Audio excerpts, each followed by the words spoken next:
Shalom sur toutes et tous et bienvenue sur la chaîne YouTube de la Kehila Beit Shoresh Hmm. pour un partage autour de l'histoire de Korah, communément appelée la révolte de Korah, mais nous allons voir qu'il y a des niveaux de compréhension bien plus profonds que simplement une notion de révolte.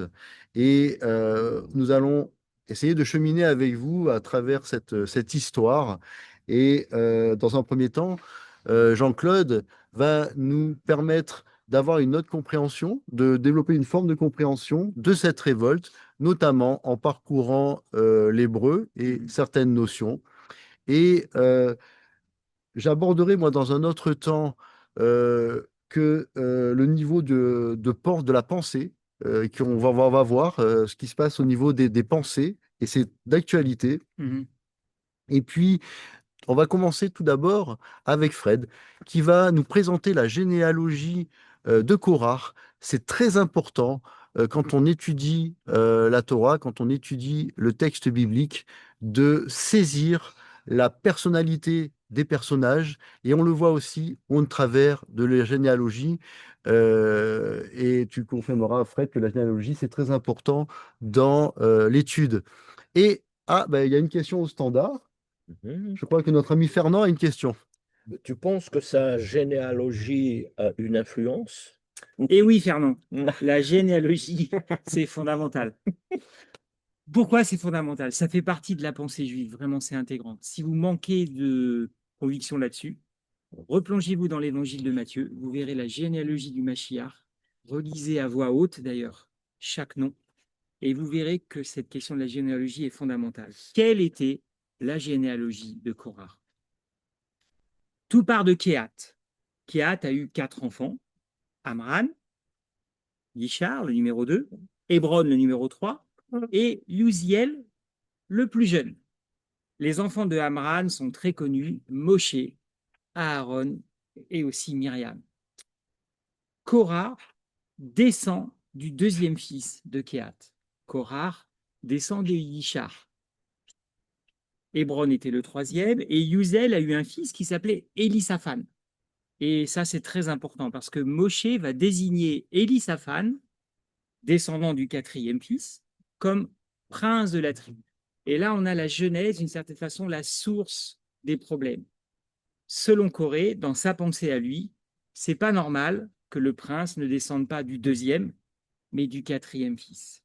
Et à partir de là, les choses vont se mettre en place dans la réflexion qu'on pourrait appeler négative, qu'on pourrait presque dire un peu à la Calimero, c'est pas juste, pourquoi c'est Elisaphan et pourquoi c'est pas moi? Nous savons par le Midrash Rabbah Bamidbar 18 et aussi par la Torah que Korah était quand même quelqu'un d'important. C'était pas n'importe qui dans le peuple hébreu. Il avait un rôle, il avait eu un rôle d'ailleurs avant la sortie d'Égypte dans la gestion de biens assez important. Et puis il avait un rôle important par rapport à porter l'arche. Vous verrez en Nombre 7, verset 9, il avait un rôle, lui et les membres de sa tribu. Vous imaginez, vous êtes reconnu, vous faites partie, vous êtes cousin de Moshe. Cousin de Moshe, c'est quand même pas n'importe quoi. Cousin d'Aaron. Eh bien, ça lui suffisait pas. Pourquoi Corée est appelé fils d'Israël dans un autre livre? Eh oui. Pourquoi? Merci pour cette question. Pourquoi Fernand me pose la question? Parce que si vous lisez, si vous avez lu, vous avez encore quelques jours pour le lire, cette paracha, avant le prochain Shabbat, vous verrez que dans la paracha, on ne dit pas que Corée est fils d'Israël. Et Fernand, qui aime bien me bousculer dans mes certitudes, me rappelle un passage. On va lire 1 Chronique, chapitre 6. 1 Chronique, chapitre 6, au verset 16, c'est une liste de personnes que David a sélectionnées pour être chantres dans le temple. Voici ceux que David chargea de diriger le chant dans le temple de l'Éternel lorsque l'arche y eut trouvé le repos. Vous pourrez lire les versets 17, etc. Et quand on arrive au verset 22, 1 Chronique 6, verset 22, on va retrouver la filiation de Corée, fils de Tahat, fils d'Assir, fils d'Ebiasaph, fils de Corée, fils de Yishar, fils de Kehat, fils de Lévi, fils d'Israël. Et ça, c'est une question fondamentale. La question que m'a posée, que nous a posée Fernand, est fondamentale, même dans notre propre vie, même dans la façon dont on parle du Mashiach. On remet Corée dans la filiation lorsqu'il s'agit d'honorer l'Éternel. Pouah, quel message! Et on comprend mieux maintenant la généalogie de Matthieu. Il y a une prostituée dans la généalogie du Mashiach. Il y a une femme qui n'est pas issue du peuple hébreu, on l'a vu à Shavuot, mais qui est issue du peuple qui était maudit notamment. Aucun contact normalement avec ce peuple. On fait référence à cette femme. Quand il s'agit d'honorer l'Éternel, on remet en place la filiation complète. Dans Paracha de la journée, de ce soir et de la semaine, quand on ne parle pas de fils d'Israël, c'est parce que Corée n'honore pas. Et peut-être, Fernand, tu pourrais me dire aussi, mais en quoi Corée a honoré l'Éternel en 1 Chronique 6? C'est vrai, c'est une bonne question, ça. Oui, oui. Eh bien, en fait, il s'agit de les enfants de Corée se sont repentis. On ne va pas enseigner ça aujourd'hui, mais nos enfants ne sont pas obligés de nous suivre dans nos mauvaises voies. Et à ce moment-là, la filiation redevient importante et Corée reprend sa place dans la filiation pour honorer en fait sa descendance. N'oublions pas ça dans notre cheminement, l'importance de la filiation. Alors oui, Corée, on ne parle pas toujours de lui dans l'affiliation de la paracha, on en parle plus tard, tant mieux pour lui, tant mieux pour ses enfants. Je ne vais pas non plus parler du rôle de Corée quand le Mashiach va revenir. Les rabbins en parlent. Corée fait partie aussi. Il a une place dans le royaume de Dieu, le royaume du Mashiach. Ce n'est pas le thème d'aujourd'hui. Il y a un terme qui revient beaucoup en hébreu, c'est le verbe prendre au passé simple. Pris. Je sais que Alain va beaucoup en parler, je ne vais pas rentrer dans les détails. Globalement, le terme Corée pris, pour les rabbins, nous le savons par le Midrash Rabbah, correspond au discours mielleux. Le discours mielleux, c'est-à-dire je vais utiliser la rhétorique, certains mots pour embibonner, embobiner. On mange trop bien chez Fernand et des fois, C'est dans l'esprit l'hébreu, se perd. Pour embarquer les gens dans une mauvaise pensée. Je vous donne juste 4 références où on retrouve ce terme dans la Torah. Lévitique 8, verset 2, le verbe prendre. Nombre 1, verset 17. Osée chapitre 14, verset 3. Et Genèse, chapitre 12, verset 15. J'ai utilisé les mots en grec. Vous connaissez les mots en hébreu. Selon le Midrash Rabbah, ce discours mielleux a permis à Korah d'embarquer des personnes dans sa révolte, et Jean-Claude nous expliquera le mot révolte en hébreu, mais surtout, ça lui a permis aussi de construire sa contestation. Je vais vous en parler de 2 principales. Selon le Midrash Rabbah, Korah a construit sa contestation avec 2 points. Premier point, tu nous demandes de mettre des tzitzit avec une certaine couleur sur notre manteau, sur notre talit. Quelle est la contestation? Il a fait faire, selon le Midrash Rabbah, 250 vêtements, les 250 qui se sont rebellés, en bleu azur. Quel est son argument? Moshe, tu te moques de nous. Tu veux dire qu'en mettant 3 petits fils d'une certaine couleur, moi j'ai mieux, ça sera le vêtement en entier. Ça, c'est la première contestation. Et Moshe va dire non, c'est pas ce que l'Éternel veut. Deuxième contestation. Moshe, tu nous as dit de mettre une mezouza à la porte de notre maison. Qu'est-ce que tu nous racontes là? Moi, j'ai des rouleaux de la Torah, je mets des rouleaux de la Torah dans chaque pièce de ma maison. J'ai pas besoin de la mezouza, puisque les rouleaux, je peux en avoir dans chaque pièce. C'est pas ton petit rouleau avec une petite écriture en hébreu fait d'une certaine façon, bien sûr. C'est pas ça qui compte. Ta mezouza est annulée parce que moi, je peux mettre les rouleaux dans chaque maison.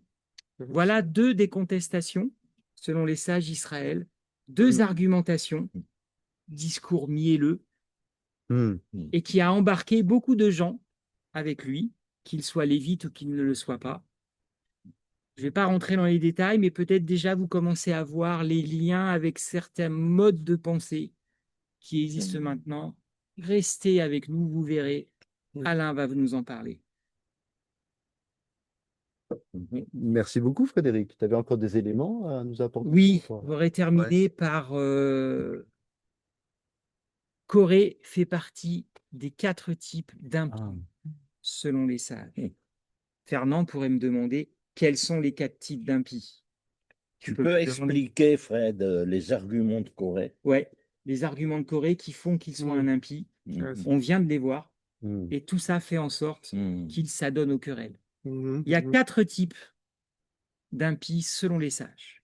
Le premier, selon Exode 2, verset 13, qui dit « Pourquoi frappes-tu ton compagnon ?» dit-il à l'agresseur. Il n'est pas écrit « Pourquoi as-tu frappé ?»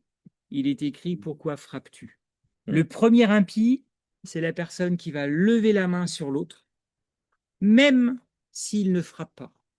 Selon les sages d'Israël, on est un impie. Première catégorie. Deuxième catégorie d'impies, psaume 37, verset 21. L'impie emprunte et ne rend pas, le juste a pitié, il donne. Celui qui emprunte mais ne rend pas est un impie selon les sages d'Israël. Deuxième catégorie. Ça concerne toujours pas Corée. Troisième impie, Proverbe 21, verset 29. Le méchant se donne un air assuré. L'homme droit affermit sa propre conduite. Le troisième impie, c'est celui qui se montre insolent face à son supérieur. Ah ouais, là, je pense à mon travail, mon open space, mon entreprise. Jean-Claude est dans l'administration. Alain vit et travaille dans un hôpital. Fernand a bossé pendant des dizaines d'années dans des ateliers, des entreprises. Sa femme était banquière. Et moi, je suis dans la formation professionnelle. On s'y reconnaît. Comment je me comporte? Suis-je humble ou orgueilleux? Quand on est orgueilleux vis-à-vis de son supérieur, on est un impie. Et la dernière catégorie vient d'un des passages de la paracha de cette semaine, quand Moshe dit « Retirez-vous de grâce d'auprès des tentes de ces hommes pervers ». Moshe parle de Dathan et Abiram qui sont concernés par cette révolte. Celui qui s'adonne aux querelles. S'adonner aux querelles, ça ne veut pas dire avoir une querelle une fois. S'adonner aux querelles. Jean-Claude, est-ce que tu peux nous expliquer cette notion de querelle dans la pensée d'Israël? Avec plaisir, les amis. Donc, je prends pour la suite de ce développement de la pensée. Donc, en hébreu, nous disons le mot marloquette. Mais marloquette en hébreu moderne, c'est aussi une discussion, aussi dans le forme d'une discussion. Mais en fait, ça va plus loin avec l'hébreu biblique, dispute ou querelle. Donc, je vous pose la question, qui s'est jamais disputé? Avec la femme ou avec Ouais, quelqu'un d'autre? avec, dispute, quoi. Ouais, bah oui. Contestation, dispute. Ouais. Hein? Et ouais, j'ai des enfants qui ont du caractère. Ouais, moi aussi. Ça chauffe. Ah, ça chauffe. Alors, pour cette seconde partie, les amis, je vais tenter de vous emmener dans quelques-uns des angles de vue de ce mot qui est le facteur déclencheur de cette paracha et qui est, selon les sages d'Israël, une des parachas les plus complexes. Dans le verset 2, en Nombre 16, cette dispute débute avec la phrase en hébreu que je vous cite, « Vaikumu lifne Moshe ». Le verbe ici est lié à la racine trilitaire « kof », « mem » et « vav », « kamo », qui selon certains commentaires est une racine assez rare et qui prend son sens dans la dimension initiale de marloquette. Et pourquoi ça? Pourquoi ça? Quel rapport? En fait, c'est le verbe lakum et donc dans le texte vaikumu qui renferme cette notion de se lever, se soulever ou même de s'élever et qui se dit en hébreu em itkomemu neged Moshe et donc se traduit par ils se soulevèrent contre Moshe. Se lever devient se soulever. On voit ici déjà qu'il y a une progression dans quelque chose de différent. mais dans la même racine du même verbe. Mhm. Donc, plus loin, au verset 3, juste après, il est écrit, ils s'assemblèrent contre Moshe. En hébreu se dit, Vaikaalu lifne Moshe. Et ils dirent cette phrase, c'en est assez. Je reviendrai dessus après. Donc, dès lors, on passe sur cette notion de dispute marloquette qui va partir sur une base qui pourrait sembler assez simple au premier niveau, au querelle. Mhm. Mais quand on va un peu plus loin, on peut aussi voir les conséquences dans le futur. Mais je ne vais pas Mhm. développer moi ici le futur. Mhm. Mais les enjeux sont toujours liés au futur du peuple et des individus qu'il compose. Et derrière ces enjeux, mes amis, il y a le plan divin, il y a la notion du tikkun, pardon, de la réparation du monde, et donc de la rédemption à travers Mashiach. La racine du verbe lakoum donne un point de départ, ou nous donne un point sur l'intention, et c'est le cas dans cette paracha. Car il y avait une sorte de, je vais reprendre un mot que j'aime bien de notre rab, une sorte de gestation qui a fait son chemin dans le cœur de Korah. Mhm. Et en fait, on voit que tout ça, ça n'était pas du jour d'avant. Il y a eu une progression. Et à ce sujet, le Razal, donc Razal, pour ceux qui ne sont peut-être pas habitués à c'est un acronyme qui veut dire les sages de mémoire bénie, et nous font remarquer un point très important qui souligne l'amplitude de l'intention première du cœur de Korah. Il est dit que la manne tombait du ciel pour nourrir le peuple, et ceci tous les jours. Mhm. Mhm. Mais le jour du soulèvement, Pas de manne, manne. Rien. Pas de manne. pas de manne, rien du tout. Waouh. C'est intéressant, hein? Et il faut savoir que même lors de la faute, pardon, excusez-moi, du Egel Zahav, le veau d'or, la manne était tombée du ciel. Ok. Cela, Voilà. ouais, voilà, ce jour-là, ça nous donne une indication comparative, finalement, Comme si le veau d'or était par rapport au niveau de la faute. moins grave qu'une querelle. Ça nous donne une On peut notion réfléchir de- là-dessus. On peut réfléchir là-dessus. Ok. Donc, marloquette, dispute, oui, mais cette faute, elle est reliée finalement directement à une intention profonde. Et Fred nous en a parlé, je fais le lien avec les généalogies Mhm. de Corée. Donc, comment la faire sortir, hein? Et tout ça, c'est ceux qui se lèvent contre Moshe. Donc, il est aussi l'un des modèles du Mashiach. Moshe, c'est un modèle du Mashiach. Et le but, c'est toujours Mashiach d'Israël. Donc, la question que je vais un petit peu développer aussi, c'est de l'extériorité, de l'intériorité qui pourrait se poser par rapport à ça, par rapport à Korah.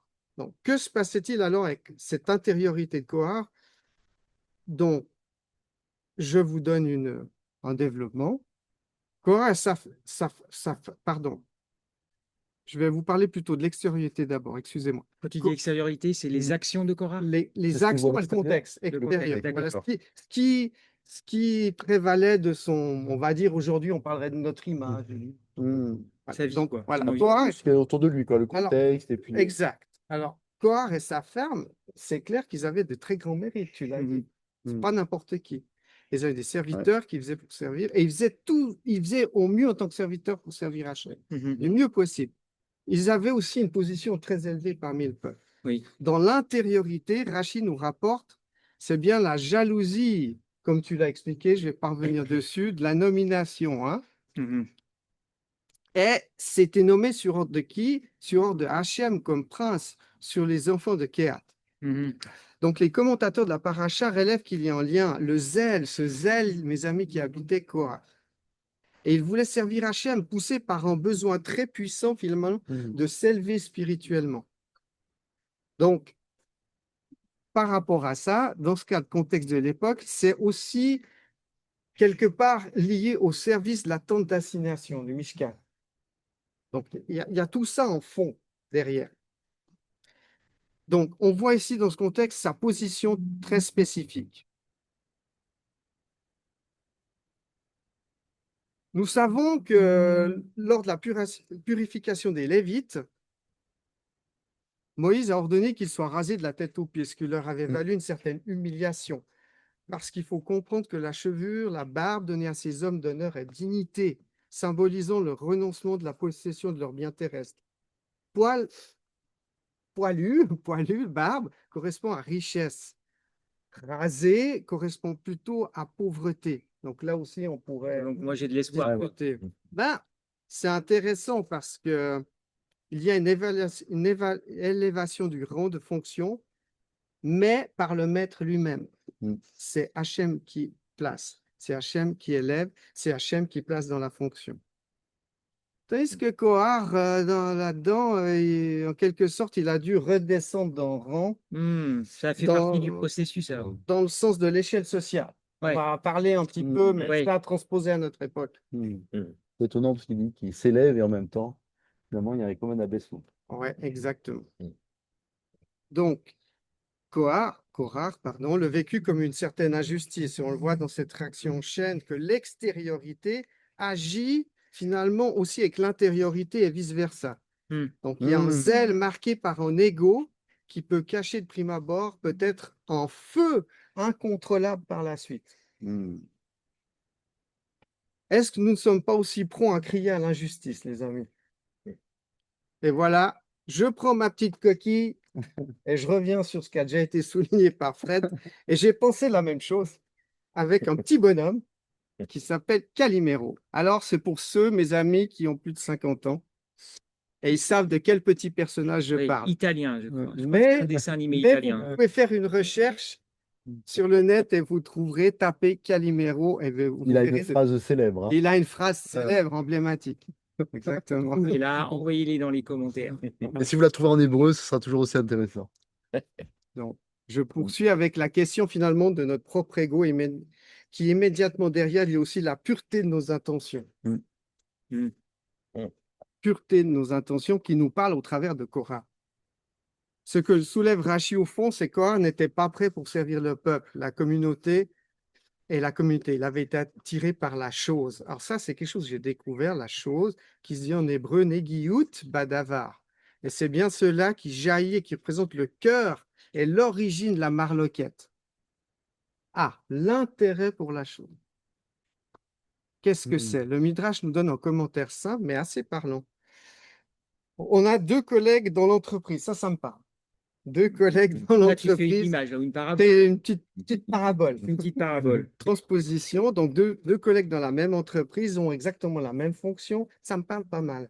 Mm. Et puis, il y en a un des deux qui va être nommé. Il va Mm. être nommé à une fonction supérieure, hiérarchique, etc. Donc, l'autre qui n'est pas nommé, ben, il ne comprend pas ce qui se passe, en fait. Hein. Et puis, immédiatement, comme il ne trouve pas cette justification, à ses propres yeux, il devient dès lors Nagua Badavar. Ça nous indique la mise en route du mécanisme de la jalousie. Les sages révèlent aussi un autre aspect lié au fait que Korah ne cherchait pas spécifiquement à s'élever spirituellement, mais peut-être plus à obtenir une position. Ça, c'est intéressant. Les sages se sont posé la question. Se Hein. sont posé la question. Donc, Marloquette nous amène aussi, et là j'aborde un tout petit bout, dans l'aspect de l'éthique et du moussard. Donc, le Ramral qui explicite que la jalousie, ça c'est très intéressant, est un manque de connaissances. Mais de quelle connaissance Ramral fait-il référence? Donc, je développe. Il faut veiller en permanence sur notre intériorité. Il faut se connaître dans nos fonctionnements intérieurs. Et c'est bien plus important de savoir comment on va se looker. Je vais mettre une jolie casquette pour Shabbat ou pour sortir. La etc. couleur de la kippa. Je dis pas que ça n'a pas son utilité, mais il ne faudrait pas y passer des heures. Il ne faut pas inverser les choses. Il ne faut pas inverser les choses, exactement, Fred, exactement. Donc, se connaître de l'intérieur nous permettra de lutter contre l'homme fort. Et ça, c'est Rabbi qui nous a parlé de l'homme fort. Le Yetzer Hara, notre mauvais penchant.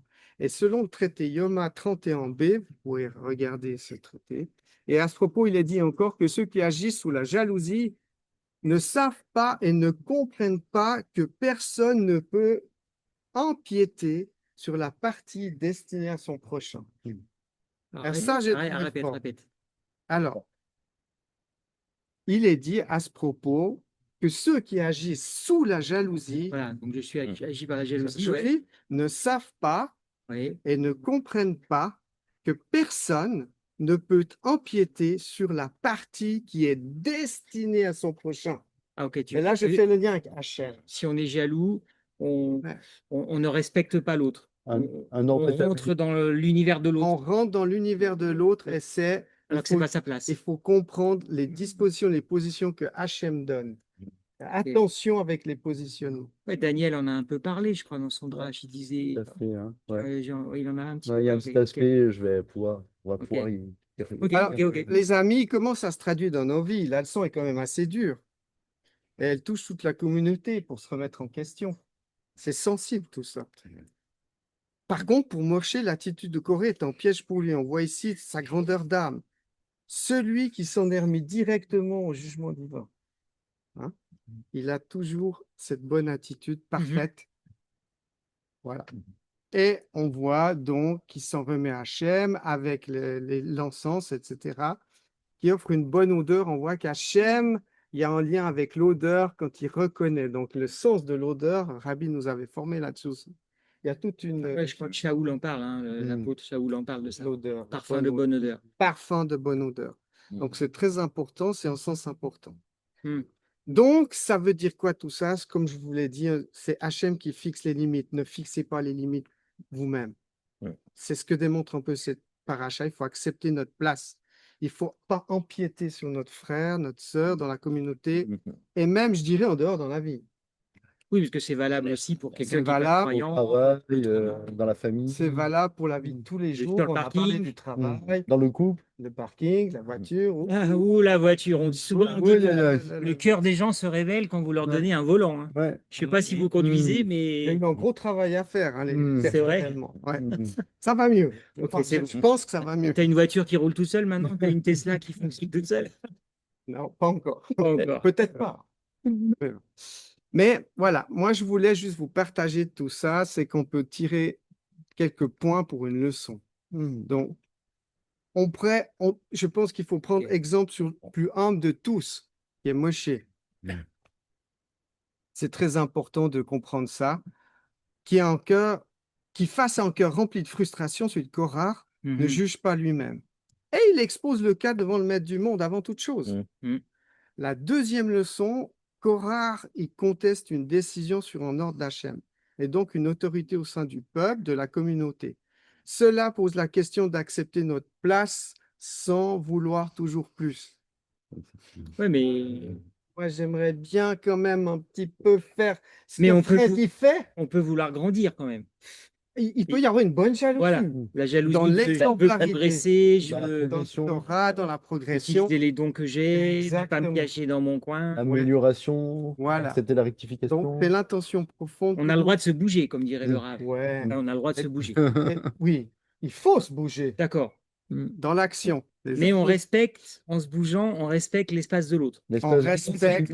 les limites qu'on a. Et quand on veut plus, c'est pour aller dans le modèle du Rav, d'un frère qui enseigne cette bonne jalousie qui nous pousse dans la bonne progression, dans la santé, dans la sanctification. Ça serait une bonne Le question, reste, on ça. en veut. Ça serait un bon débat après pour à partir Ouais. de quand c'est de la jalousie et à partir de comment on Ouais. peut savoir. La bonne jalousie, la mauvaise Ouais, jalousie. ouais. Un sketch comme Romain ça. 11, ouais. Ouais, c'est. Ça va me faire réfléchir, ça. À Ouais. partir de quand j'empiète sur l'autre, Mm. à partir de quand je travaille sur ma progression personnelle. Voilà. Ok. Et puis on a une troisième leçon que je décortique un petit peu, c'est les frustrations et donc les jalousies anciennes non réglées. Ça, je parle aussi parce que Mm. le Rav en a beaucoup parlé. Les jalousies anciennes non réglées qui sont un terreau extrêmement favorable pour le Yetzer Hara, Mhm. qui va, si c'est pas réglé, on sait très bien que ça va créer tout de suite une reprise. Et puis on voit le travail de sable du mauvais penchant dès qu'il est amorcé dans le cœur et la jalousie. On a le cas de Saül face à David, au roi David, et ça, c'est un autre type d'exemple, hein, d'amorce finalement. J'ai l'impression que ça rejoint ce dont les élèves parlent dans le cours du Moussard ou dans le cours de psychologie de TMPI et Shiva. Ce côté travailler sur le passé, le cœur, vous trimballer des choses des ancêtres. Tout ça, c'est lié. C'est lié, hein. Généalogie, Psychologie, psychologie, l'ADN, etc. ouais. tout. La mémoire. On peut rien négliger, en fait. Oui. On peut rien négliger, tout Oui. est lié. Donc, notre Rav, il avait développé que la dispute, la marloquette, elle prend sa source dans des frustrations saines. Mhm. et qui ne sont pas amenés devant Hachem. Mhm. Mais Moshe, lui, il a eu la bonne attitude. Mm. Il est allé Il voir est plus Hachem. direct voir Hachem. Donc, ce que je pense, que je partage, c'est qu'on devrait apprendre à demander à Dieu la capacité de nous approcher pour faire teshuva. Il y a tachouv, qui est retourner, revenir, mais il y a Pourquoi tu me teshuva. regardes quand tu Non, parles mais de tes chevaux? je te parle parce que je sais pas. Ils sont Parce que t'es toujours dans vers la moi. lumière, t'es dans la lumière. Ah, voilà. Alors, il y a tachouv et il y a teshuva. Et teshuva est fini avec la lettre E. Et on voit qu'il y a la notion de Torah derrière. Le E, c'est le 5, la Oui. valeur 5. Donc, cette bonne teshuva est avec les bonnes intentions et Mhm. pas se laisser dériver. Mhm. Alors, c'est plus facile à vous exposer ça, les amis, comme ça, hein, qu'à le vivre vraiment, mais qu'on soit encouragés à aller dans ce sens. Donc, en fait, tu Mm. encourages nos amis à venir nous Nous voir pour encourage. passer du temps avec toi, On pour peut mieux te parler connaître. par loquette, Ouais, on quoi. peut parler. Mais venez à Genève. Voilà, on vous invite volontiers dans notre belle région. Vous avez vu, là, le décor, il est fantastique, hein. Et on a le lac. Oh, ouais, À exactement. Paris, vous n'avez pas le lac. Non, Ah, ils ont quand même d'autres. Ouais, mais moi, je me Pardon. baignerai pas dans la Seine. Hein. Je sais pas pour vous. Le lac, vous pouvez y lac, aller. ça Moi, va. la Seine, j'y vais on pas. a une Ouais, bonne j'ai pas- température en plus le Ouais. lac avec la chaleur qu'il fait. Ouais, exact. Donc, voilà, je vous laisse avec une question qui peut être débattue aussi. Mm. Mhm. C'est pourquoi ce soulèvement, finalement, cette marloquette, cette contestation, elle a lieu à cette époque précise de l'histoire du Ham Israël. Mm. J'ai des éléments de réponse, mais je vous laisse en débattre Mm. et confronter l'argumentation. C'est Très bien. important. Merci, Jean-Claude. Je terminerai encore avec, je vous laisse avec deux petits versets de la Brit Hadasha. Donc, il y a Romains 9, 20. Mhm. Mais toi, homme, qui es-tu pour entrer en contestation, hein, en Mm. dispute avec Dieu? Mm. L'objet, dira-t-il à celui qui l'a façonné, mais pourquoi m'as-tu fait ainsi? Mm. C'est parlant comme. Et puis aussi Mhm. Philippiens 2, 14, faites tout sans murmure ni contestation. Mhm. Ah là. Donc là aussi, on peut étudier toutes ces choses-là, ces aspects-là de l'intériorité et de l'extériorité. On peut en discuter tout à l'heure. Oui, tout à fait. Je passe la parole à Alain qui va nous amener dans d'autres niveaux de réflexion par rapport à Cora. Ben, merci beaucoup Jean-Claude De rien. et Fred et Fernand. Et c'est vrai qu'on voit en fait que finalement vous en avez aussi déjà parlé et que il y a une notion d'intériorité, d'extériorité. Et on peut voir aussi à travers cette paracha que il y a en fait un affrontement. C'est pas simplement une révolte de personnes. Et en fait, nos sages nous montrent que dans le message de la Torah, il y a en fait un affrontement entre deux pensées. Et là, c'est très intéressant de se pencher sur ce que Fred et Jean-Claude nous ont partagé, Mm. parce que quand on parle de pensée, en effet, il y a une notion d'examen de notre pensée, de notre intériorité. Et c'est vrai que Rav Emmanuel, notre rabbi, nous enseigne beaucoup à chercher. Il nous répond souvent d'ailleurs par des questions pour Mhm. nous amener à cheminer. Le cheminement est en fait un processus hyper important pour identifier quelles sont en nous, comme l'a dit aussi Fred et Jean-Claude, l'ont dit, les racines. Parce que finalement, quand on parle de la pensée, on va se questionner. Et ça demande un examen honnête dans les mètres, comme on dit en hébreu, c'est-à-dire dans la transparence devant Hachem. Et comme tu disais, Jean-Claude, c'est aussi vers qui on se tourne pour chercher, vers qui on se tourne pour se remettre en question.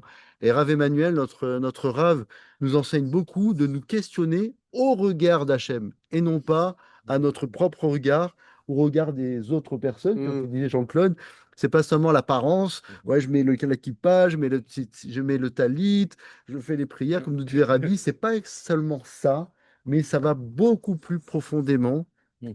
Et quelque part, la pensée, c'est un niveau hyper complexe, mais important à développer. Comme Fred, tu nous as parlé des enseignements de psychologie que le TMPI nous donne. Et vraiment, c'est vraiment une bénédiction. Et nous vous encourageons à rejoindre la yeshiva du TMPI où on voit toutes ces notions-là. Et on est encouragé aussi à nous questionner dans nos assemblées. Eh bien, quelque part, avant de rentrer dans une façon plus précise par rapport aux pensées, je voulais citer le Rav Léon Ashkenazi Manitou, il fait ce commentaire. Et ça rejoint un petit peu ce qu'on a dit déjà. Les querelles les plus insidieuses se servent d'arguments formellement vrais, mais qui sont faux dans les circonstances où on les utilise. C'est en fait la définition de la démagogie. On peut dire quelque chose de vrai, bien monté, bien argumenté, mais pas au bon moment, pas dans le bon contexte. Et d'ailleurs, par rapport à la démagogie, ça peut rejoindre, mais là, je ne vais pas développer le sujet parce que ce n'est pas le sujet, le Yetzer Hara, qui justement est des fois de dire la vérité, mais pas au bon moment, pas à la bonne personne, pas de la belle façon. Donc, acheminer là-dessus. Parce qu'en fait, à travers cette situation, à travers cette histoire, on voit qu'il y a aussi un affrontement entre Moshe et Korah au premier niveau. Et on va voir que, d'une façon quand même très superficielle, je ne suis pas rabbin, mais qu'il y a d'autres combats derrière. Et d'ailleurs, dans la paracha Korah que nous vous invitons à lire cette semaine, parce qu'elle est vraiment édifiante et criante d'actualité, si on regarde le texte, il commence par deux mots. Vaïkar Korah. Et Vaïkar, eh bien, ça a le sens de prendre, se prendre, prendre. Et nos sages nous montrent que Korah, en fait, a pris. Il a pris quoi? Je vous laisse cheminer, parce qu'il y a beaucoup de réponses à ce niveau-là. Il y en a une qui j'ai trouvé intéressante, c'est qu'en fait, il se met à part. Il se sépare. C'est souvent des fois la traduction que l'on retrouve dans les textes. Se séparer. Et là, une question est venue à mon esprit. Se séparer, ben ça vous fait pas penser à un terme, se séparer, par rapport à des mots, des concepts de la Torah, se séparer. Ouais, la sainteté. Ouais, Sanctifié. le verbe se sanctifier. Eh bien, en fait, Vaïkar, c'est se séparer, mais c'est pas le même verbe que se sanctifier. Se sanctifier, c'est Leit Kadesh. Leit Kadesh. Kadesh, c'est Il y a- positif. C'est positif. Alors que Vaïkar, on C'est n'est pas dans négatif. une notion. Se coupe. Alors, je ne vais pas porter un jugement positif ou négatif, dans le D'accord. sens où c'est deux concepts différents qui ramènent à des choses beaucoup plus profondes, se sanctifier ou se séparer. Et c'est très important par rapport à la définition aussi que nous donne la Torah, par rapport aussi aux attributs d'Hachem. Hachem est Rad. Or là, Vaïkar, c'est se séparer, c'est presque faire un autre parti. Il y a la communauté, je me mets à côté. Ah, ça fait deux, on n'est plus, hein. On n'est plus dans les Rad. Eh bien, l'Eid Kadesh, en termes de se sanctifier, doit peut-être nous amener à méditer sur nos intentions. Et là, les intentions, ça rejoint ce que disait mon frère Jean-Claude sur l'intériorité, et aussi Fred par rapport au moussard. Eh bien, c'est se questionner à l'intérieur. Vaïkar, dans le texte, commence par un vav. Yikar, c'est un futur. Dans l'hébreu, c'est ça qui est riche, c'est qu'un vav en début d'un verbe change le temps. C'est-à-dire que Yikar, c'est un futur.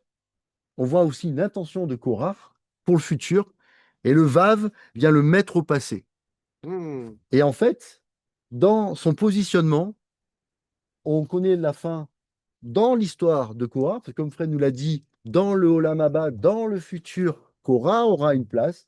Ça, c'est interpellant aussi. Ça peut remettre aussi en question des fois nos jugements. Eh bien, ce vav inversif, il fait que il y a une fin à la démarche de Korah. Et d'ailleurs, les amis de Korah qui se sont ralliés à lui, parce qu'il a exercé ce qu'on a dit tout à l'heure, donc des paroles mielleuses, on va le voir rapidement, c'est-à-dire que Vaïkar, ça signifie aussi, comme nous le dit le Midrash Rabbah au chapitre 5, verset 18, section Korah, Vaïkar signifie attiré par de douces paroles. C'est vraiment interpellant. Il se sépare, mais quelque part pas tout seul. Il entraîne avec lui 250 hommes, comme nous le raconte la Sidra. Donc c'est vraiment, vraiment interpellant pour nous aujourd'hui, dans un monde, comme l'a dit aussi Jean-Claude, par rapport aux professions que l'on vit, toujours être le premier, être le meilleur. Ah, lui, il a ça, moi je l'ai pas, je veux ce qu'il a. Il y a un terme en hébreu qui, je trouve, qui pour nous est vraiment très profond. C'est dans le psaume 23. Dans le psaume 23, il est dit Kossi Revaya. ma coupe Mhm. déborde. Ma coupe déborde. Baruch Hashem, Mm. j'ai tout ce dont j'ai besoin. Je n'ai pas besoin d'avoir ce que Mhm. Jean-Claude a. Je n'ai pas Mhm. besoin d'avoir ce que Fred a. Mhm. Si Hachem m'a donné ce que j'ai, c'est lui le juge. J'ai pas besoin d'avoir ce que Fernand a. Mhm. Il a tellement de choses que j'ai pas. Mais je dois me réjouir de ce qu'a Fernand, de ce qu'a Fred, de ce qu'a Jean-Claude. Je dois me réjouir pour mon prochain, Mhm. quelque part. Et je vous invite à écouter le message de Daniel à Shabbat. Il a donné vraiment un message hyper profond en nous faisant questionner, et notamment par rapport au choix. Mhm. Dans le message de cette paracha, comme dans le message de la Torah, comme le message que Hachem nous donne et que Yeshua également nous pousse, c'est la notion de choix. Et des fois, nos choix ne sont pas anodins. Jean-Claude a parlé aussi de l'historique des fautes ou des sentiments qui n'ont pas été réglés dans le passé. Rav Emmanuel nous enseigne souvent sur la faute des pères et, comme disait Jean-Claude, le tikkun, la réparation dans notre temps. On a encore l'occasion de réparer aujourd'hui les fautes d'hier. Et comme dit souvent Rabbi, il y a des rendez-vous divins et dans ces rendez-vous, en fait, il faut être présent. Et ça dépend aussi de nos choix. Ça dépend de où je mets la priorité. Qu'est-ce que je fais comme choix aujourd'hui? Ah, ce matin, on aurait pu aller au lac, se baigner. Ouais. Hein. Il fait beau, il fait chaud, faire des grillades. Baruch Hashem, il nous a donné l'occasion de nous retrouver Mm. avec vous. Et pour nous, c'est vraiment une chance, un cadeau. Qu'aussi Revaya, ma coupe déborde. Je dois me satisfaire de ce que j'ai et ne pas regarder ce qu'a mon prochain dans le sens de jalousie pour avoir ce qu'il a, m'approprier. Et d'ailleurs, l'une des 10 paroles, c'est tu ne convoiteras pas ce qu'a ton prochain. Eh bien, quelque part, à nouveau, on est face à nos choix, on est face à notre discernement. Quelque part, le discernement, c'est aussi la pensée. Et Mhm. travaillons sur nos pensées. Et je dis travaillons parce que ce que je vous partage, quelque part, ça me concerne personnellement aussi, comme nous tous, en fait. La Torah nous parle à nous, à nos cœurs. En fait, Daniel, à Shabbat, a parlé des choix et il a développé un thème. Il a insisté sur ce thème. Je vais vous en parler succinctement parce que mon but n'est pas non plus de refaire un développement par rapport à ça. C'est la maîtrise de soi. Euh, en hébreu, alors, dans la pensée hébraïque, pardon, on le travaille, la maîtrise de soi, à deux moments importants et béni soit l'Éternel pour le Rav Emmanuel et tous les rabbins qui nous enseignent par rapport au temps de Elul et au temps du Homer, où là, on est amené à travailler pendant des semaines, pendant des jours, et c'est dur. C'est dur parce que c'est comme on est face à un miroir et on se regarde et on se dit, waouh, mais alors ça demande aussi à se regarder honnêtement, à ne pas Anor, dans son cours de psychologie, nous avait montré l'image d'un chat qui se regarde dans un miroir et qui se voit comme un lion. Et il y a des fois, il y a des fois, on ne se voit pas comme on est vraiment. Et c'est là qu'intervient aussi l'altérité. On a besoin aussi des autres pour des fois mieux se comprendre. Mhm. Et tout dépend aussi des intentions. On apprend aussi d'ailleurs en psychologie, dans l'affirmation de soi, que une critique peut être bonne, mais ou alors avec une mauvaise intention. Tout dépend de l'intention qui est mise. Est-ce que c'est pour construire ou est-ce que c'est pour détruire? Et dans le monde du travail, on le voit tellement. Des fois, la critique qui est lancée comme ça, sans vraiment qui va faire mal, mais qui ne va pas forcément faire avancer. Différent de la critique qui va être pour nous pousser vers le haut, pour nous améliorer, nous rectifier. Et c'est vrai que dans le message donc de Daniel, cette maîtrise de soi que l'on peut travailler au temps du Homer, au temps du Elul, et c'est là l'importance aussi d'avoir un Rave qui nous connaît et qui nous permet de travailler sur des points vraiment importants qui vont être ciblés, pointés et nous aider finalement à nous améliorer. Ce n'est pas pour nous descendre, ce n'est pas pour nous faire du mal, mais c'est vraiment aussi pour nous améliorer, mais nous améliorer aux yeux de qui? Fernand. Aux yeux de Fernand? Aux yeux de Jean-Claude? Aux yeux de Fred? À mes propres yeux? Ah ouais, ouais. Non, pour nous améliorer aux yeux d'Hachem. Et Hachem nous donne la Torah pour nous examiner, et elle est vraiment d'actualité, notamment en termes des combats de pensée. Finalement, un des éléments qu'on voudrait partager, c'est qu'on peut choisir on peut choisir de se réjouir pour son prochain. Quand notre prochain reçoit une bienfait ou une bénédiction, réjouissons-nous. Quand Hachem donne, réjouissons-nous. Korar, finalement, euh, Korar prie, et je ne vais pas revenir sur ce que Fred a développé. Il faut faire attention à ce qu'on prend, en fait, finalement. Il faut faire attention à nos intentions du cœur. Et c'est vrai que il faut savoir aussi s'arrêter au bon moment. Comme on l'a dit aussi auparavant, il y a des choses en gestation, comme nous le dit le Rav Emmanuel, et qui ensuite se développent. Toute la notion de la Torah, un mot, le premier mot de la Torah, c'est Bereshit, tous les développements, on les voit ensuite. Eh bien, c'est savoir, par rapport à une querelle, savoir s'arrêter au bon moment. Et quand on se regarde, quand on s'examine, à un moment donné, on peut dire, là, je suis en train de glisser. Mm. Là, mon intention, elle n'est pas pure. C'est ce que Cora n'a pas fait alors. Est-ce que Korar l'a pas fait? Est-ce que Korar a été à un niveau où il ne pouvait pas faire un non-retour? La teshuva? Est-ce qu'à un moment donné, Est-ce qu'il en était conscient pleinement? et Pas sûr. pas sûr, les sages se sont beaucoup questionnés et on voit que finalement, en plus, Korar a des arguments, hein. Il a des arguments fondés, tac, tac, tac, comme disait Jean-Claude par rapport à la marloquette, c'est construit imparable.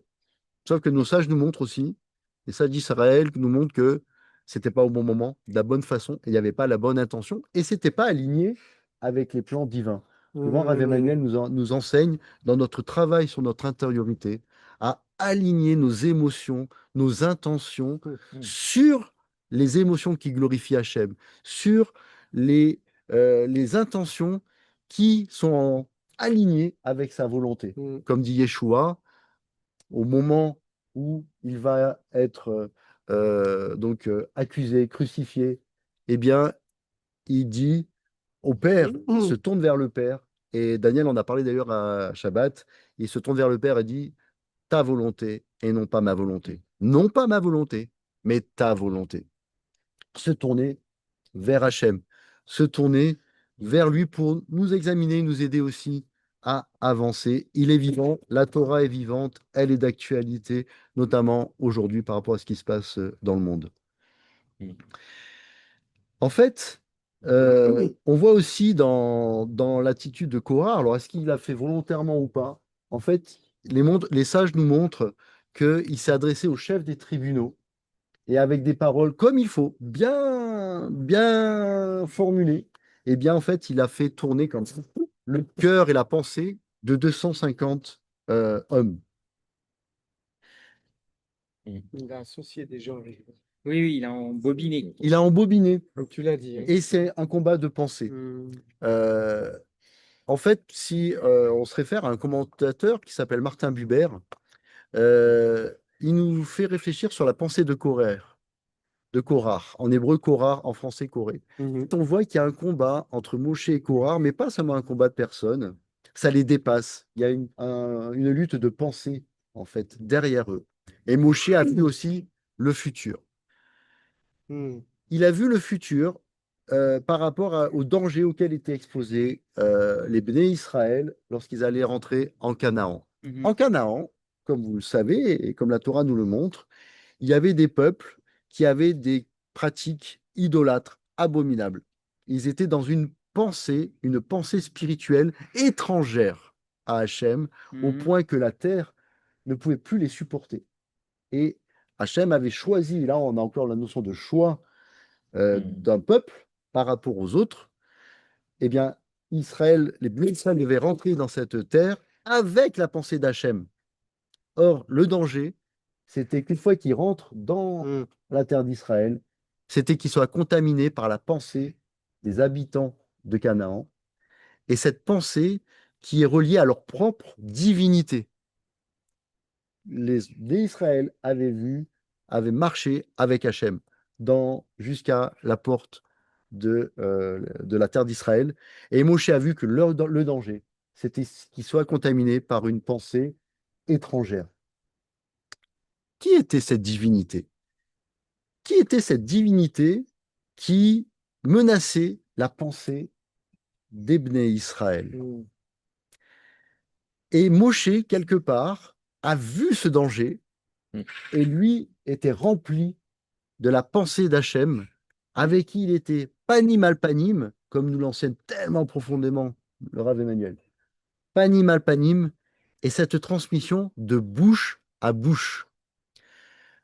Le Rav Léon Ashkenazi nous y réfléchir d'ailleurs dans un de ses enseignements sur la paracha Korach, qu'il y a une expression française qui est de bouche à oreille. Mhm. Mais en fait, de bouche à oreille, ça amène à faire que ce que j'entends, je vais redire ce que j'entends, mais pas forcément redire ce qui a été dit. Et ça, c'est hyper important. Et il nous encourage d'ailleurs à étudier à plusieurs, au minimum à deux, la Rav-Route, justement. Pourquoi? Parce que quand le Rav a dit quelque chose, si je suis tout seul dans mon coin, je crois qu'il a dit ça, et puis après, je vais répéter ce que je crois avoir entendu, ce que je crois qu'il ait dit, alors que quand on est deux ou trois ou plusieurs, on peut confronter. Ah, mais le Rav a dit quoi? Ah, mais le Rav a dit ça. Ah, moi j'ai entendu. Et là, on peut Faire des travailler réglages. faire des réglages pour travailler sur la transmission de bouche à bouche. Et c'est ainsi que la pensée d'Hachem s'est transmise à Moshe, de Moshe aux enfants d'Israël. Et elle nous arrive aujourd'hui au travers aussi des sages d'Israël qui ont respecté scrupuleusement ce qui a été dit de bouche à bouche. Les sages d'Israël enseignaient dans l'oralité. Ils ne prenaient pas de notes. Il n'y avait pas d'ordinateur. Il y avait C'est pas... juste. Ils entraînaient, ils enseignaient de bouche à bouche et la répétition. Des fois, on dit, ah, mais il a déjà dit. C'est très bien. Répète, répète. Non pas comme des perroquets, mais répète pour travailler dans la transmission et dans la fidélité au message qui a été donné. Yeshua a été confronté avec ses disciples à ce type de circonstances quand il dit: Qui dites-vous que je suis? Que disent les autres à mon sujet? La comparaison entre ce qui est entendu, ce qui est dit, et puis Qui a été les ramené, choses. rapporté. Donc c'est vraiment un élément très important, cette notion de transmission. Alors qu'est-ce qui s'est passé pour Korah? Il avait reçu la transmission. Fred, tu nous as parlé de la généalogie. Donc il y a eu une transmission. Là, il y a un événement, une épreuve, on va dire presque peut-être un accident, je ne sais pas, hein, HMO. C'est peut-être un questionnement. Moi, je trouve que c'est une très bonne question.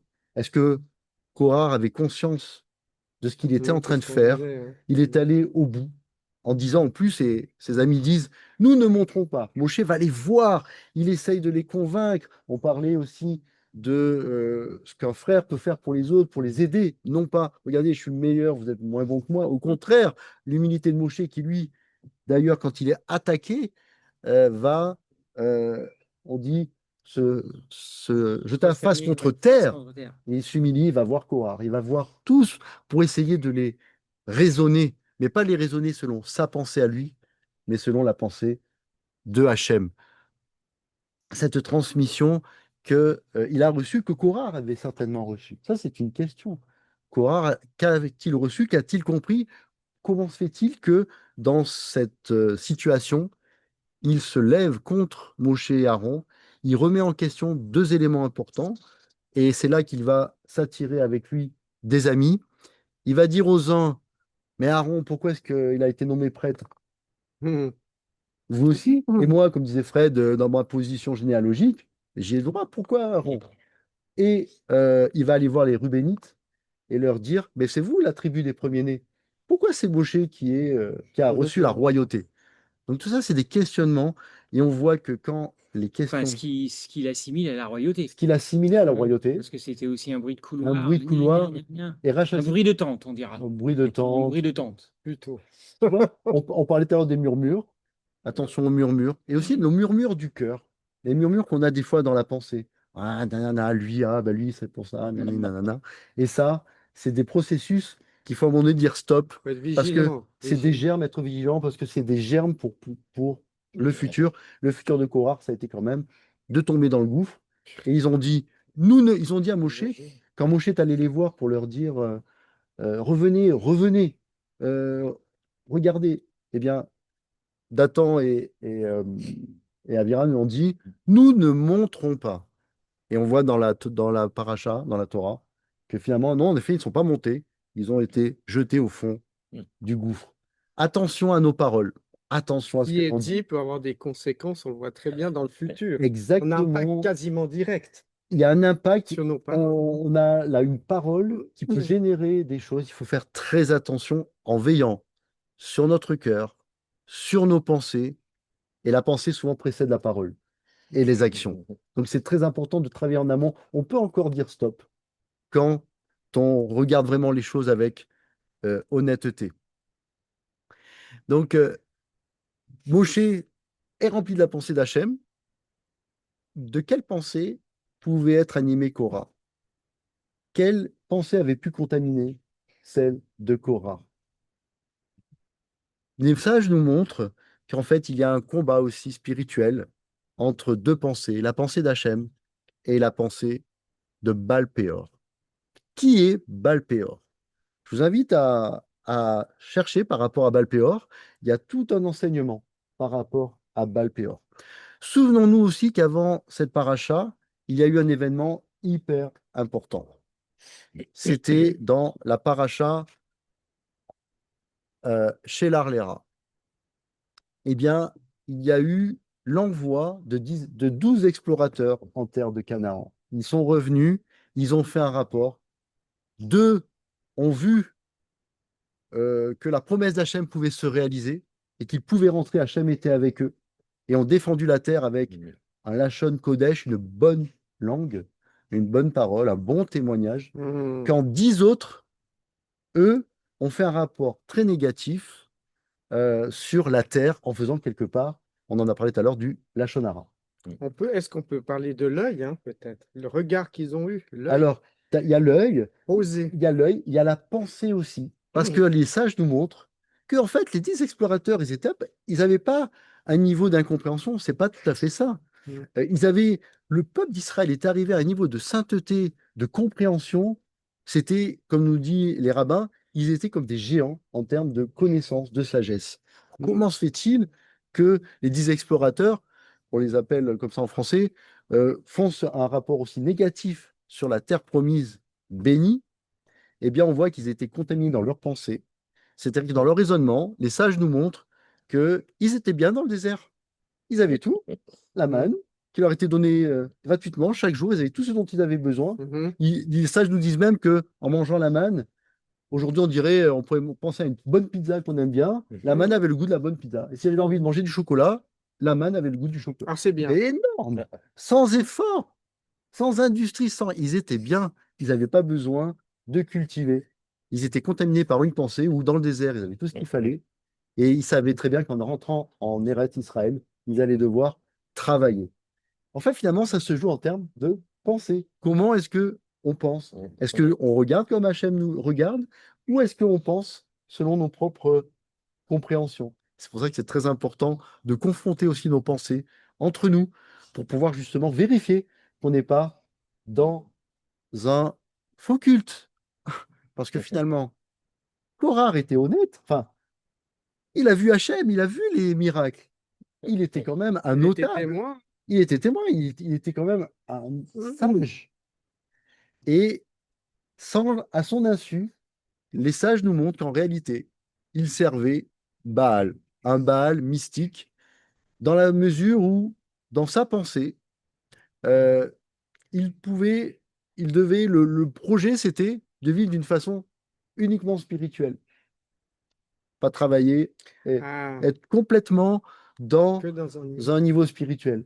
Et la Torah, Moshe, lui avait saisi que le projet divin, et Rav Maniel vous parle souvent des projets divins, de nous aligner sur les projets divins, et bien que le projet divin, c'était et d'avant tout que sur Terre, nous puissions établir des correspondances bénies, des correspondances qui correspondent à ce qui se passe dans les cieux. Yeshua a souvent parlé de cette comparaison entre ce qui est sur la terre et ce qui est dans les cieux. Il n'y a pas vraiment de coupure. Et le projet d'Hachem, c'est aussi d'établir sur terre euh, son plan, son royaume, et que nous participions à cela, non pas seulement d'une façon complètement spirituelle, mais aussi concrètement dans l'action. Le monde de l'action. Le monde de l'action, le monde quelque part du travail, mais du travail dans les voies d'Hachem aussi. Et avec un cœur un cœur aligné sur la pensée d'Hachem. Cette pensée de Kourer, quelque part, cette pensée de Baal, est une pensée en fait qui est décrite comme totalitaire, dans le sens où il n'y a pas de différence entre nous. Nous sommes tous saints. Hachem est parmi eux. Donc là, c'est un des arguments qu'a utilisé Korar, puisqu'il est dit dans Shemot, au chapitre 19, verset 6, et quant à vous, vous serez pour moi un royaume de prêtres, tous rois et tous prêtres, et une nation sainte. Le Rav Léon Ashkenazi montre qu'en réalité, ça, c'est aussi notamment dans le Olam Haba. Et aujourd'hui, on ne peut pas se réclamer d'être roi ou prêtre. Il y a encore Cheminement. des étapes et des cheminements à réaliser, à réussir. Respecter les étapes. Pour terminer, alimenter par C'est plus rapport que ça. à... Oui, plus que ça. Avec aussi cette notion que cette pensée, elle a été contaminée, d'après les sages, par un rêve qu'aurait fait Korach, où il aurait vu en rêve son descendant, Shmuel, Samuel en français, Samuel, qui, dans la génération Samuel, dans sa génération, va dénoncer plus tard les prérogatives que se seront appropriées les Kohanim dans sa génération. Et là, cette fois-ci, il est en phase entre son contexte, tu parlais d'extériorité, Jean-Claude, il est en phase dans son contexte. Et là, comment dire, sa dénonciation, sa prise de position, elle est conforme et elle fonctionne. On voit ceci dans le fait que donc Korah a vu Shmuel et qui est évoqué dans Teilim 99 au verset 6. Donc pour les Suisses, les Canadiens, Teilim 99 Non, non. On a au verset compris, 6. hein. Et Verset 6 où il est dit, et je vous le lis,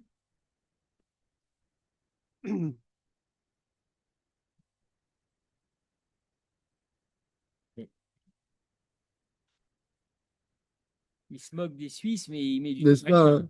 Ah, il y a, Les il y Suisses, a le les côté. Suisses. Et les Belges aussi, il y a les Belges. Et je me moque pas, respect pour les Suisses et merci d'être avec nous et de nous suivre. Donc, Moshe et Aaron étaient parmi ces prêtres et Samuel parmi ceux qui invoquaient son nom. Mhm. Ils criaient vers l'Éternel et lui leur répondait. Korah a vu son descendant, Shmuel, vous le verrez dans les généalogies, il a vu que l'un de ses descendants aurait une position d'après le psaume, au même niveau que Aaron et Moshe. Et il a été pris dans sa pensée, il a un petit peu dévancé les choses, il n'a pas été dans le temps d'Hachem, il n'a pas été dans le Une rendez-vous notion du d'Hachem. temps. Une notion de temps, une notion d'être calé dans le plan divin Ouais. sur beaucoup de notions en fait, hein. Et effectivement, on verra, il a vu aussi que Samuel allait jouer deux rôles, un rôle de chef politique, un rôle de chef religieux dans son temps. Mais là, c'était calé, c'était tout à fait juste dans son temps.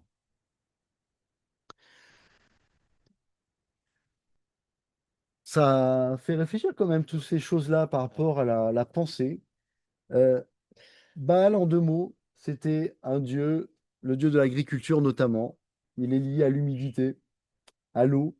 Et en fait, le piège, c'est de se dire, une fois que je suis rentré dans un endroit qui m'était destiné, ça y est, je suis arrivé, On a installé, je quoi. suis installé, Mhm. plus besoin.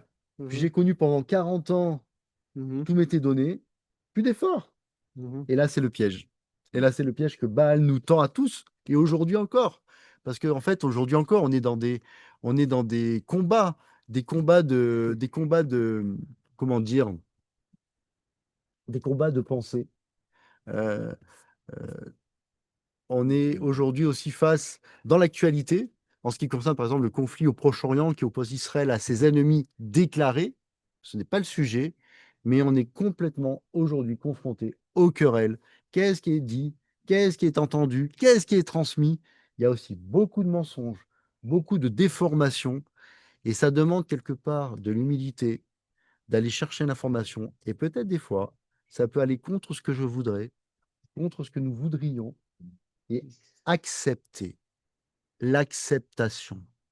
L'acceptation nous semble une clé dans ce processus comment arrêter une querelle. Hmm. Comment, à un moment donné, combattre l'orgueil d'être le premier, d'être meilleur que les autres, d'être le plus à droite du rabbi. Quel est. D'ailleurs, Yeshua a complètement enseigné par rapport à ça. Puisque les disciples disaient, ouais, c'est moi qui serai le plus à droite, Il y pourquoi toi, pas il y moi? avait une marloquette, Et il y avait une qu'est-ce dispute. que dit Yeshua? Ouais. Il nous dit, il nous donne un enseignement, un trésor. Il dit, ce n'est pas à vous je paraphrase, de vous intéresser à ces choses-là, mais c'est celui qui fait la volonté de mon Père. C'est donc pas notre volonté. Et là encore, acceptons la volonté de Hachem. Pour nous, qu'aussi Revaya, ma coupe déborde, elle doit déborder aussi en termes de mitzvot. C'est pas seulement les bienfaits, les bénédictions, mais je vous laisse cheminer sur des enseignements sur ce passage, qu'aussi Revaya dans le psaume 23. Et quelque part, voilà, acceptons. Acceptation, c'est une clé pour aussi déjouer des pièges. Acceptons ce que Hachem veut, acceptons ce qui nous est, et souvent par grâce et non pas par mérite, accordé. Et je vais terminer sur ce point-là, donc l'intention de nos cœurs, vraiment. Et acceptons ce qui se passe. Des fois aussi, sachons nous positionner, mais au bon moment, de la bonne façon, et toujours en identifiant quel est le processus qui se passe dans ma pensée et qui je sers, dans mon positionnement, qui je sers dans le processus. Et à tout moment, et Baruch Hashem qui est miséricordieux, il nous accorde l'occasion des fois de nous arrêter. Et le pardon est attaché à son nom. Ne culpabilisons pas par moment d'avoir commencé certains chemins. Et remercions Hachem des fois de nous donner le discernement. Là, je peux arrêter. Je peux encore m'arrêter avant que ce ne soit trop tard. Korah aurait peut-être pu avoir l'occasion de s'arrêter. L'histoire ne nous raconte pas cette chose-là. Mais on voit que dans les générations qui ont suivi, comme tu le disais Fred, comme le disait Frédéric, eh bien, ils ont fait teshuva et ça a réparé quelque part la faute des pères. Merci Alain. Merci Alain. Merci. Nous vous remercions de nous avoir suivis et nous sommes très reconnaissants, vraiment très reconnaissants d'avoir eu ce partage ensemble et avec vous. Si vous avez des questions, n'hésitez pas à les poster dans les commentaires. Et comme le disait Fred, et nous nous associons à son invitation. Vous êtes les bienvenus aussi à Genève. Oui. Shalom. Shalom, les Shalom, amis. merci à tous.